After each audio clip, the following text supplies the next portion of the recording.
दोस्तों आज अपन बात करेंगे काइंड्स ऑफ डिसकंटिन्यूटी, मतलब डिसकंटिन्यूटी के काइंड्स क्या होते हैं और उसके बाद अपन लेंगे टॉपिक टाइप्स ऑफ डिसकंटिन्यूटी, क्या क्या प्रकार के डिसकंटिन्यूटी होते हैं। लास्ट लेक्चर में अपन लोगों ने थ्योरम्स ऑन कंटिन्यूटी की बात करी थी और उसको देखते हुए अपन ने देखा था कि थ्योरम्स ऑन कंटिन्यूटी के माध्यम से हम किस तरीके से number of points of discontinuity किसी इंटरवल के अंदर अपन निकालते हैं।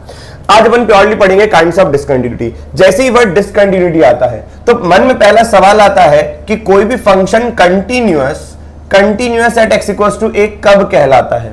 जब उस पर left hand limit right hand limit के बराबर होके अगर वो वैल्यू ऑफ फंक्शन के बराबर आ जाएगा, left hand limit at x equals to a बराबर होगा अगर right hand limit at x equals to a, और अगर वैल्यू ऑफ फंक्शन के बराबर आकर अगर वो फाइनाइट आ जाता है तो इस पूरे प्रोसेस के बाद अपन बोलते हैं कि पॉइंट ए पर क्या हो जाएगा, कंटिन्यूअस हो जाएगा। हाँ या ना? लेकिन हमारी चर्चा आज की है डिसकंटिन्यूटी के बारे में। तो बताओ डिसकंटिन्यूअस कब कब होगा? मतलब ये डिसकंटिन्यूअस तब होगा इनके अलावा, अगर इनमें से कोई भी एक नाराज हो जाएगा तो भैया डिसकंटिन्यूअस हो जाएगा। हाँ या ना? मतलब LHL RHL के बराबर हो लेकिन वैल्यू ऑफ फंक्शन भी एग्जिस्ट करे, एफ ऑफ ए भी एग्जिस्ट करे, LHL RHL के बराबर हो, ये क्वांटिटी भी फाइनाइट हो, एफ ऑफ ए भी एग्जिस्ट करे बट नॉट इक्वल्स टू हो। मतलब कि ये वाला अगर ग्राफ आ जाए x इक्वल्स टू ए पर LHL और RHL की वैल्यू दोनों की सेम है लेकिन वैल्यू ऑफ फंक्शन एग्जिस्ट कर रहे हैं लेकिन अलग आ जाए तो ये डिसकंटिन्यूअस हो गया। हाँ या ना? और क्या क्या हो सकता है? जैसे LHL और RHL बराबर आकर एक फाइनाइट क्वांटिटी आ जाए, क्या आ जाए? एक फाइनाइट क्वांटिटी आ जाए और एफ ऑफ ए अनडिफाइंड हो जाए, एफ ऑफ ए क्या हो जाए? अनडिफाइंड हो जाए। तो हम बोलेंगे कि कुल मिलाकर ये वाला ग्राफ बना कि भैया ए पर LHL एग्जिस्ट कर रहा है, ए पर RHL एग्जिस्ट कर रहा है लेकिन वैल्यू ऑफ फंक्शन तो है ही नहीं, तो कुल मिलाकर यहां पर क्या हो गया? F of A undefined. तो ये भी एक प्रकार की डिसकंटिन्यूटी हो गई। सोचो विद्यार्थियों, LHL RHL फाइनाइट है लेकिन एग्जिस्ट ही नहीं कर रहा। एक प्रकार का अपन कहते हैं कि LHL या RHL में से एटलीस्ट वन कहां चला जाए? Goes to infinity. कहां चला जाए? इंफिनिटी। जैसे हम बात करें इस वाले पार्ट की, सोचो विद्यार्थियों, तो अगर x इक्वल्स टू ए पर बात करूं तो RHL और RHL दोनों इंफिनिटी पे चला जाएगा तो ये भी क्या हो जाएगा? डिसकंटिन्यूअस हो जाएगा। किस पर? ए पर। सोचो। और हम ये बात करें कि LHL और RHL दोनों के दोनों एग्जिस्ट करें, LHL भी एग्जिस्ट करे, RHL भी एग्जिस्ट करे। एग्जिस्ट करने का मतलब होता है फाइनाइट। अगर LHL एग्जिस्ट करे, RHL एग्जिस्ट करे लेकिन LHL RHL बराबर न हो तो भी अपन क्या बोलेंगे? डिसकंटिन्यूअस बोलेंगे। तो डिसकंटिन्यूटी मैंने हर प्रकार की लिख दी जब LHL RHL बराबर हो लेकिन वैल्यू ऑफ फंक्शन डिफाइन तो हो लेकिन बराबर ना हो, LHL RHL बराबर हो, फाइनाइट हो लेकिन एफ ऑफ ए डिफाइन ही ना हो, LHL RHL एग्जिस्ट करे मतलब फाइनाइट है लेकिन LHL is not equal to RHL। अब इसमें वैल्यू ऑफ फंक्शन डिफाइन करे या डिफाइन ना करे, क्योंकि लिमिट ही एग्जिस्ट नहीं हो रही, पहला कदम ही नहीं रखा तो दूसरे कदम कंटिन्यूटी की तो बात होगी भी नहीं, सीधा बोल देंगे डिसकंटिन्यूअस। या अपन बोलेंगे कि LHL या RHL में कम से कम कोई एक इनफाइनाइट चला गया। हाँ या ना? अब हम क्या बोल रहे हैं कि डिसकंटिन्यूटी के काइंड्स क्या क्या होंगे? एक होता है फर्स्ट काइंड ऑफ डिसकंटिन्यूटी, एक होता है first kind of discontinuity. First kind of discontinuity अगर होगा तो एक होगा second kind of discontinuity. First kind of discontinuity में से कौन कौन से आएंगे ये अपन देखते हैं। देखो फर्स्ट काइंड में क्या क्या होगा? LHL RHL बराबर हो लेकिन वैल्यू ऑफ फंक्शन के बराबर ना हो या वैल्यू ऑफ फंक्शन एग्जिस्ट ना करे। सुनना बिल्कुल ध्यान से। फर्स्ट काइंड के अंदर होगा LHL RHL बराबर होकर एक फाइनाइट क्वांटिटी आ जाए और एफ ऑफ ए डिफाइंड हो। एफ ऑफ ए डिफाइन होने का मतलब एग्जिस्ट तो करे लेकिन इसके बराबर ना हो, तो ये जो डिसकंटिन्यूटी होगी वो फर्स्ट काइंड में आएगी, है ना? और क्या क्या आएगा कि LHL RHL बराबर हो, ये क्वांटिटी फाइनाइट तो हो ही हो, ये क्वांटिटी फाइनाइट हो लेकिन एफ ऑफ ए अनडिफाइंड हो। जब F of A he defined नहीं है तो भैया यहां पर तो कलम उठ गई, अब कलम उठ गई तो ये भी फर्स्ट काइंड में आएगा। तो ध्यान रखना LHL RHL कुछ ना कुछ आना चाहिए। अब वो बराबर आकर वैल्यू फंक्शन डिफाइंड हो रहा है तो उसके बराबर ना है, लेकिन वैल्यू फंक्शन अगर डिफाइंड नहीं भी हो रहा, अनडिफाइंड है, तो भी LHL RHL बराबर होने पर भी ये कौन सी डिसकंटिन्यूटी है? First kind. आपको इन डिसकंटिन्यूटी में से हम ये बता रहे हैं कौन कौन सी डिसकंटिन्यूटी को अपन फर्स्ट काइंड ऑफ डिसकंटिन्यूटी बोल रहे हैं। दूसरा, LHL फाइनाइट हो, LHL भी फाइनाइट हो, RHL भी फाइनाइट हो। अच्छा, LHL RHL फाइनाइट हो का मतलब क्या है, ये वाला LHL भी एग्जिस्ट करे, RHL भी एग्जिस्ट करे, तो यहां पर लेकिन LHL is not equals to RHL हो जाए, ये भी कौन सी बात है, फर्स्ट काइंड। अब इस बात पे बात होनी ही नहीं चाहिए कि यहां पर वैल्यू ऑफ फंक्शन डिफाइन कर रहा है कि नहीं कर रहा, बस LHL फाइनाइट हो, RHL फाइनाइट हो, LHL is not equal to RHL आ गया तो ये फर्स्ट काइंड। क्या is the point clear everybody? अब इस बात को ध्यान से सुनिएगा जो मैं कहना चाह रहा हूं। इस पूरी बात को अगर आप देखोगे तो LHL फाइनाइट है, RHL फाइनाइट है। अगर LHL फाइनाइट, RHL फाइनाइट, चाहे वो बराबर हो चाहे वो बराबर नहीं हो, लेकिन दोनों के दोनों LHL और RHL उस पॉइंट पर अगर फाइनाइट है, चाहे वो बराबर हो चाहे वो बराबर ना हो, ये पूरा का पूरा फर्स्ट काइंड ऑफ डिसकंटिन्यूटी में आ रहा है। अब यहां पर दोनों बराबर हो के वैल्यू ऑफ फंक्शन के बराबर आए, चाहे वैल्यू ऑफ फंक्शन डिफाइन ही ना हो, और दोनों के दोनों फाइनाइट होके बराबर ना हो, ये पूरी प्रक्रिया डिसकंटिन्यूटी ऑफ फर्स्ट काइंड की है। तो डिसकंटिन्यूटी ऑफ फर्स्ट काइंड में आपको इतना ही ध्यान रखना है, LHL भी फाइनाइट, RHL भी फाइनाइट हो, अगर बराबर होने के बाद वैल्यू ऑफ फंक्शन के बराबर हो चाहे ना हो, कोई मतलब नहीं है, लेकिन इनमें LHL RHL फाइनाइट है। फर्स्ट काइंड ऑफ डिसकंटिन्यूटी में LHL RHL फाइनाइट है। अब बताओ, अगर आपको ये समझ में आया कि sir first kind of discontinuity के अंदर LHL RHL बराबर है, तो सेकंड काइंड ऑफ डिसकंटिन्यूटी तो हमें यूं ही समझ में आ गई। तो सेकंड काइंड ऑफ डिसकंटिन्यूटी क्या होता है कि जिसमें LHL या RHL at least one of LHL और RHL goes to infinite।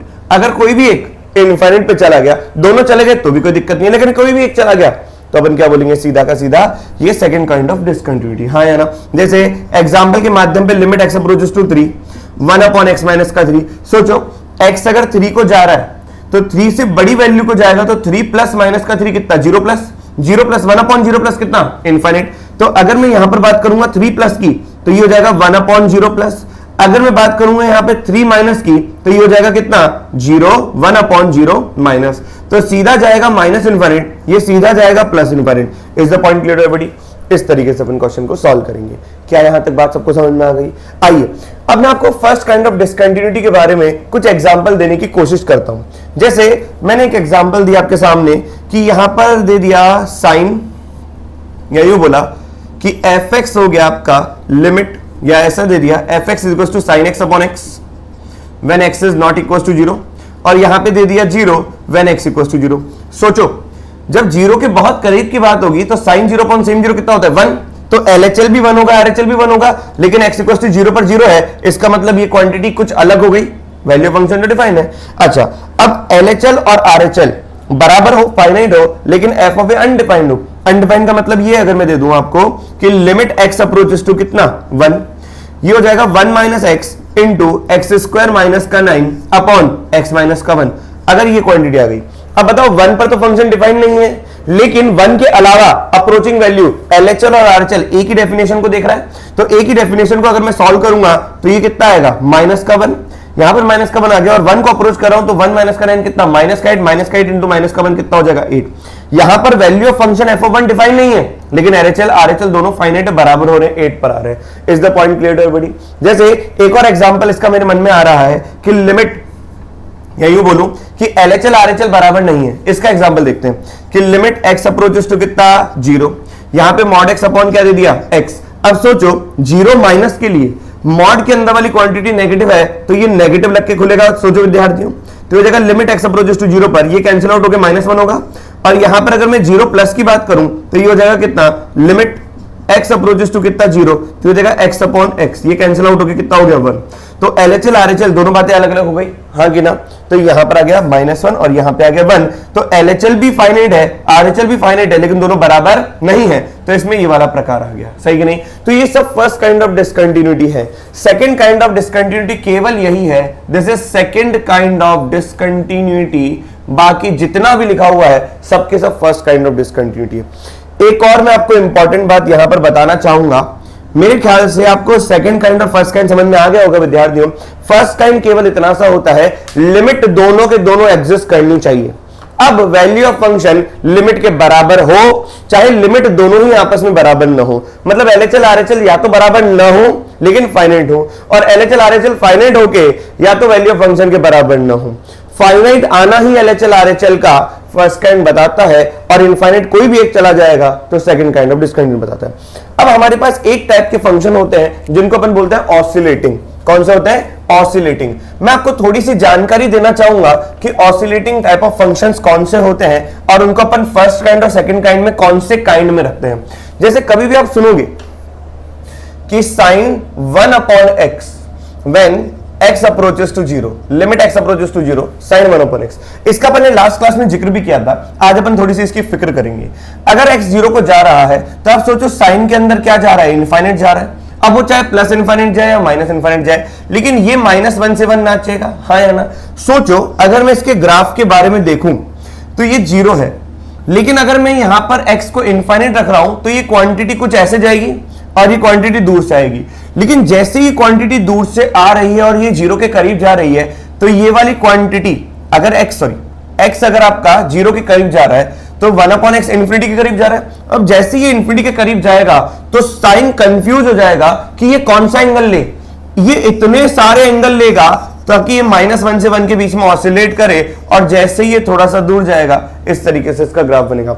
मतलब जैसे जैसे ये 0 के बहुत करीब आएगा तो एंगल सारे के सारे लेने की कोशिश करेगा, -1 भी देगा, 1 भी देगा, 0 भी देगा, 1/2 भी देगा, -1/2 भी देगा, √3/2 भी देगा, सब कुछ देने की कोशिश करेगा क्योंकि एंगल वो क्या ले रहा है? 0 से पाई तक के सारे एंगल बार बार लेने की कोशिश कर रहा है, तो वो हमेशा -1 से 1 के बीच में नाचेगा। Is the point to clear? है ना? तो कुल मिलाकर आपको ये समझना है कि जब यहां पे इंफिनिटी जाएगा तो कोई एक एंगल नहीं जा रहा, सारे एंगल लेने की कोशिश कर रहा बहुत तेजी से, तो यहां पे वो ऑसिलेट करेगा। इसे कहते हैं ऑसिलेटिंग टाइप। क्या कहेंगे? Oscillating type.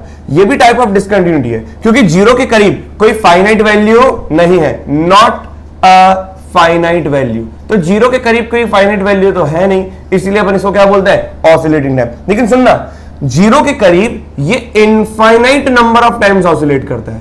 कितनी बार? इनफाइनाइट नंबर ऑफ टाइम्स ये ऑसिलेट करेगा, इसीलिए इसको हमने सेकंड काइंड ऑफ डिसकंटिन्यूटी में रखा है।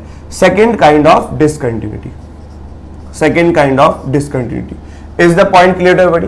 तो ये चीज ध्यान रखिएगा आप लोग कि ये 0 के करीब infinite number of times oscillate करता रहेगा ताकि क्या हो जाएगा? Second kind of discontinuity.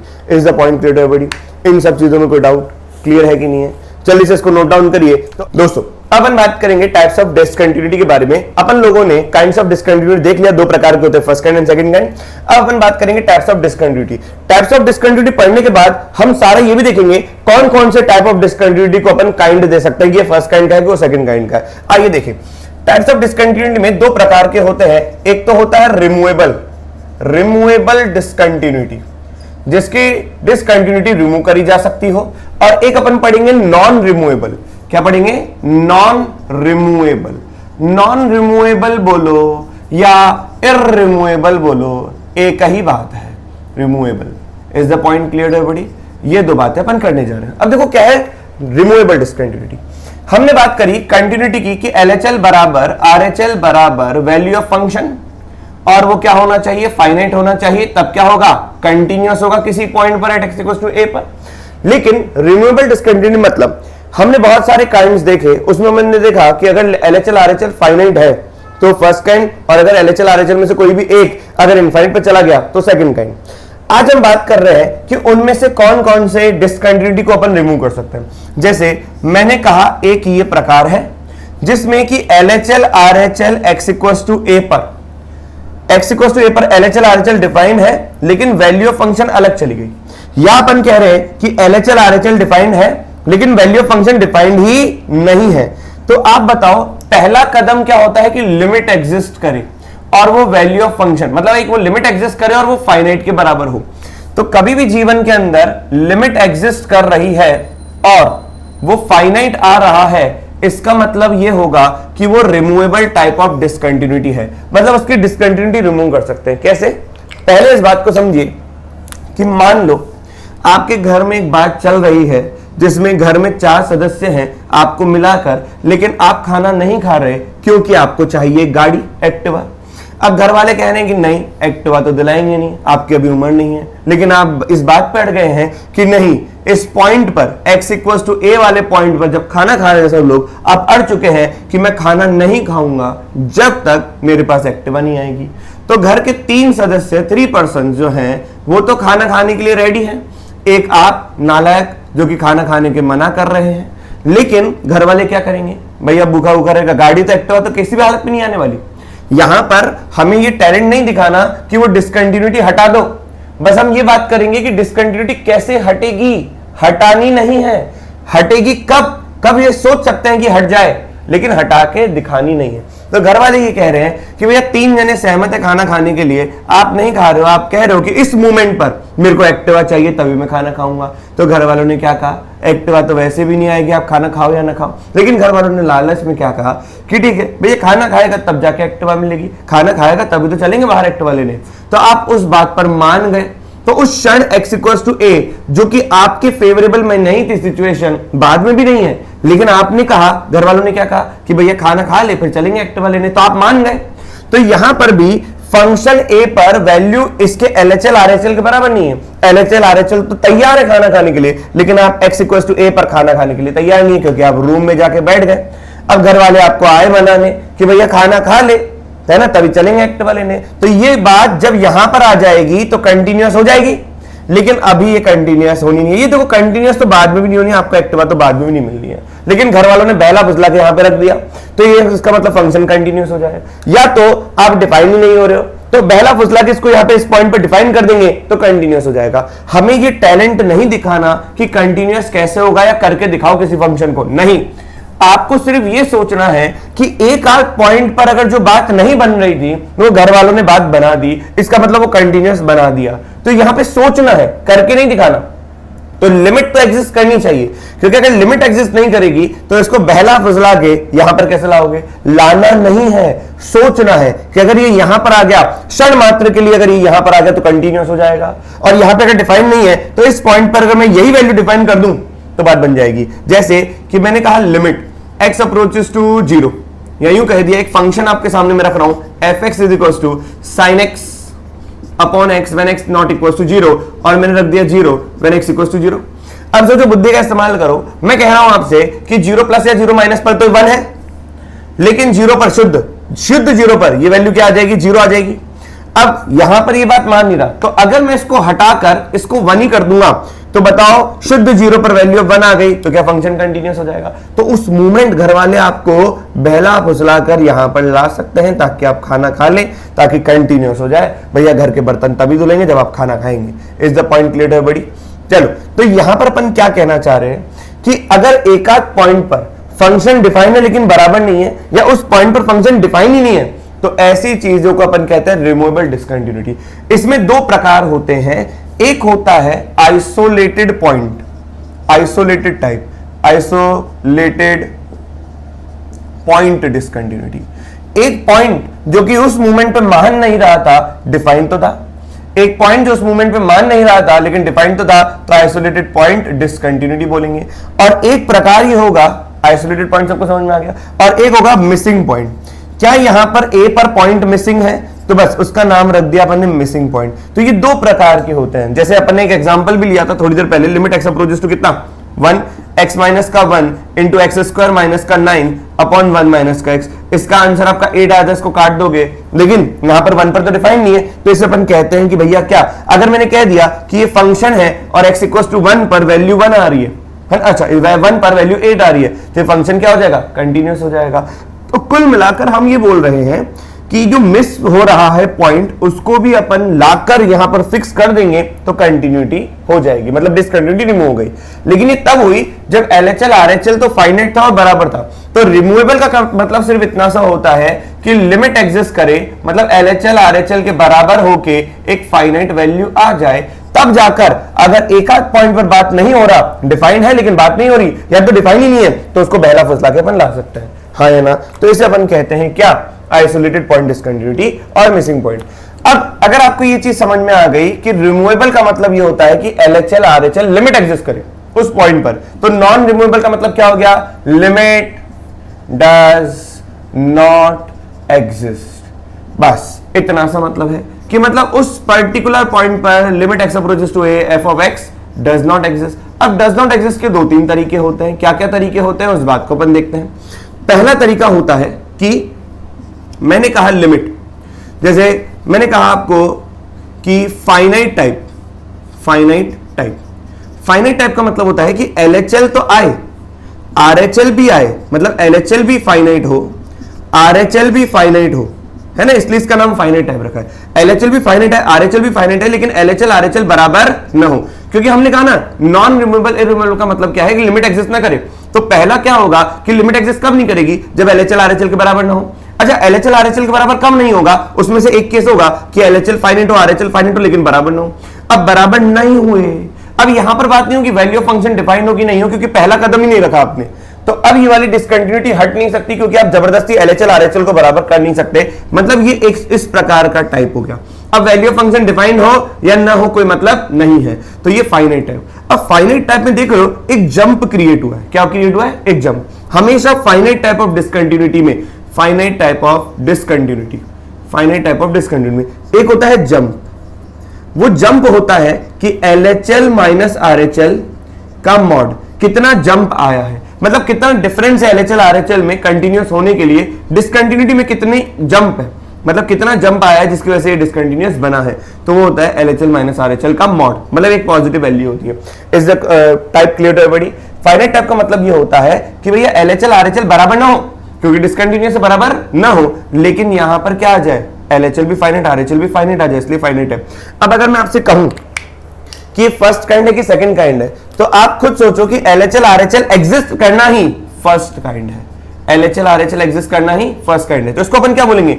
First kind finite type non removable discontinuity. फिर सुनो, first kind finite type non removable discontinuity, केवल फाइनाइट टाइप ऑफ डिसकंटिन्यूटी में ही जंप निकलता है। जैसे मेरे मन में एक दो एग्जांपल और आ रहे हैं, जैसे लिखा हुआ है limit x approaches to 0 tan inverse of 1/x, हाँ या ना। अब tan इनवर्स ऑफ 1/x की अगर मैं बात करूं तो सोचो यहां पर 0 प्लस होगा और एक 0 माइनस होगा, तो यहां पर ये हो जाएगा tan इनवर्स ऑफ 1/0 प्लस, और ये हो जाएगा tan इनवर्स ऑफ 1/0 माइनस। ये पूरी पार्टी LHL वाली है, ये पूरी पार्टी RHL वाली है कि tan इनवर्स 1/0 माइनस होता है माइनस इनफाइनाइट। जब tan इनवर्स को माइनस इनफाइनाइट खाने को मिलेगा तो ये देता है माइनस का π/2। तो हम सबको पता है कि tan इनवर्स का ग्राफ इस प्रकार से होता है, तो माइनस इनफाइनाइट पर ये वैल्यू कितनी देता है, माइनस का π/2, और प्लस इनफाइनाइट पर वैल्यू कितनी देता है, π/2। सोचो विद्यार्थियों, तो कुल मिलाकर ये माइनस का π/2, और यहां पर अगर देखोगे तो ये हो जाएगा कितना, tan इनवर्स ऑफ इनफाइनाइट, तो ये वैल्यू कितनी देगा, π/2। तो बताओ यहां पर जंप कितना आया? क्या यहां पर फर्स्ट काइंड हुआ? कैसे फर्स्ट काइंड हुआ? LHL RHL दोनों फाइनाइट वैल्यू है, फाइनाइट आना ही LHL RHL का, हम बोल देते हैं फर्स्ट काइंड, बराबर हो चाहे बराबर ना हो। अब डिसकंटिन्यूटी कौन सी है? नॉन रिमूवेबल, क्योंकि LHL RHL बराबर नहीं है, दोनों के दोनों फाइनाइट आए, इसलिए first kind finite type non removable discontinuity, हाँ या ना। लेकिन अगर जंप की बात करें तो जंप का मतलब होता है LHL माइनस RHL का मॉड या RHL माइनस LHL का मॉड। तो कुल मिला के π/2 माइनस और माइनस का π/2, ये आ गया आपका पाई आंसर। क्या बात सबको समझ में है विद्यार्थियों? इस तरीके से अपन क्वेश्चन को सॉल्व करते हैं। आइए इसमें एक दो केस और है, कौन कौन से केस हैं उसको अपन समझने की कोशिश करते हैं। जैसे ये लिखा हुआ है, इसको मैं रब कर रहा हूं। अच्छा, अगर मैं आइसोलेटेड पॉइंट डिसकंटिन्यूटी की बात करूं तो आप ये चीज समझिएगा, रिमूवेबल का केवल मतलब होता है कि लिमिट एग्जिस्ट करे, और नॉन रिमूवेबल इररिमूवेबल का मतलब होता है कि लिमिट एग्जिस्ट ही ना करे। अब लिमिट एग्जिस्ट कर रहा है तो एक आध पॉइंट पे जब बात नहीं बन रही है तो उसके बेसिस पे दो नाम है, और यहां पर अगर लिमिट एग्जिस्ट नहीं कर रहा तो तीन नाम होते हैं, अपन उसको एक एक करके समझ रहे हैं। लेकिन आइसोलेटेड में LHL RHL लिमिट एग्जिस्ट कर रहा है, वो फाइनाइट है, इसका मतलब ये पूरा आर्टिकल फर्स्ट काइंड के ऊपर बेस्ड है, फर्स्ट काइंड, हाँ या ना। ये क्या है? First kind isolated type removable discontinuity, ये है first kind missing type removable discontinuity, हाँ या ना। लेकिन हम अभी नॉन रिमूवेबल की बात कर रहे हैं, तो मैं इन पूरे को रब कर देता हूं ताकि दो नाम में आपको और बता सकूं, ताकि बात बन जाए। आइए देखें कैसे। अब एक होता है फाइनाइट टाइप के बाद इनफाइनाइट टाइप, होता है एक इनफाइनाइट टाइप, बी पार्ट है इनफाइनाइट टाइप, नाम में सब कुछ लिखा हुआ है इनफाइनाइट टाइप। अब आप खुद बुद्धि का इस्तेमाल करो। फाइनाइट टाइप में LHL RHL क्या था? फाइनाइट था। इनफाइनाइट टाइप में क्या होगा? LHL एटलीस्ट वन LHL और RHL goes to infinity।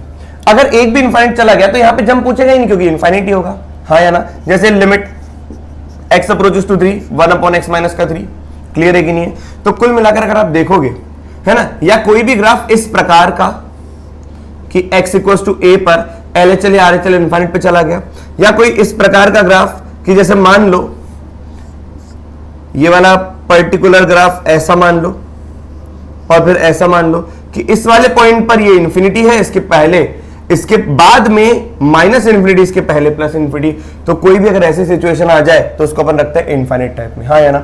एक और टाइप है oscillating type. Oscillating type, oscillating type पढ़ने से पहले मैं ये कहूंगा कि इनफाइनाइट टाइप कौन से काइंड ऑफ डिसकंटिन्यूटी में आएगा, तो आप कहना सेकंड काइंड, क्योंकि सेकंड काइंड में ही यही था कि LHL RHL एग्जिस्ट, मतलब फाइनाइट नहीं होगा, इनफाइनाइट होगा।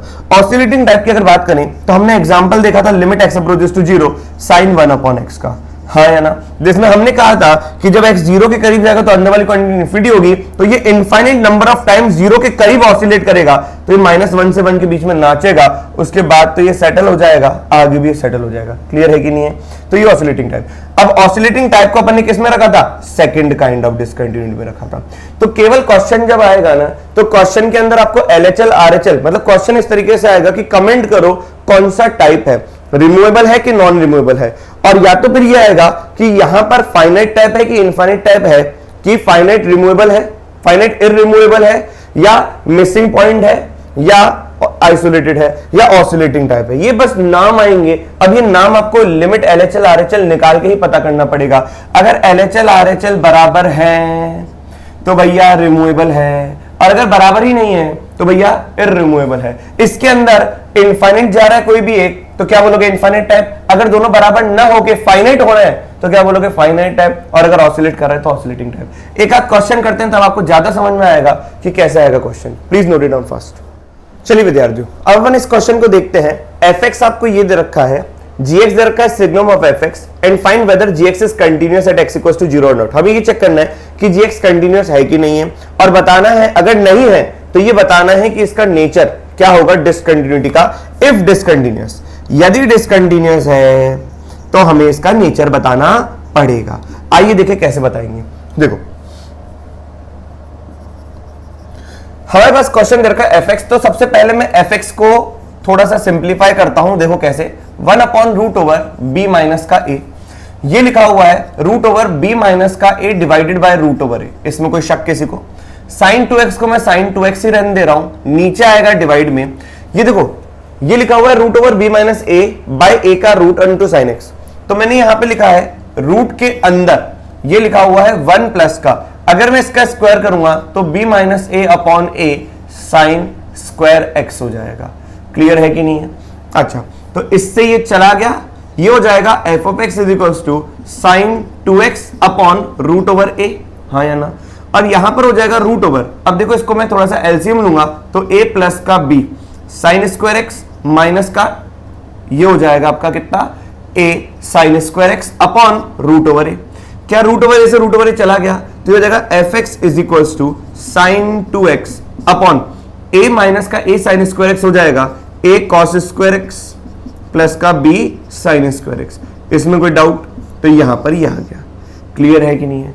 तो इतना पार्ट अपना आराम से बन चुका है, लेकिन हमने इसको इससे अभी तक मल्टीप्लाई नहीं करा, तो यहां पर रूट ओवर a प्लस का b टेन स्क्वायर एक्स को मैं लिख रहा हूं sign square x upon cos square x, हाँ या ना। एलसीएम अगर मैं लूंगा तो ये हो जाएगा a cos square X plus का b साइन स्क्वायर एक्स का रूट ऊपर, और कॉस स्क्वायर एक्स का रूट जब हटेगा तो मॉड कॉस ऑफ एक्स आता है। विद्यार्थियों बस यही चमकना चाहिए आपको।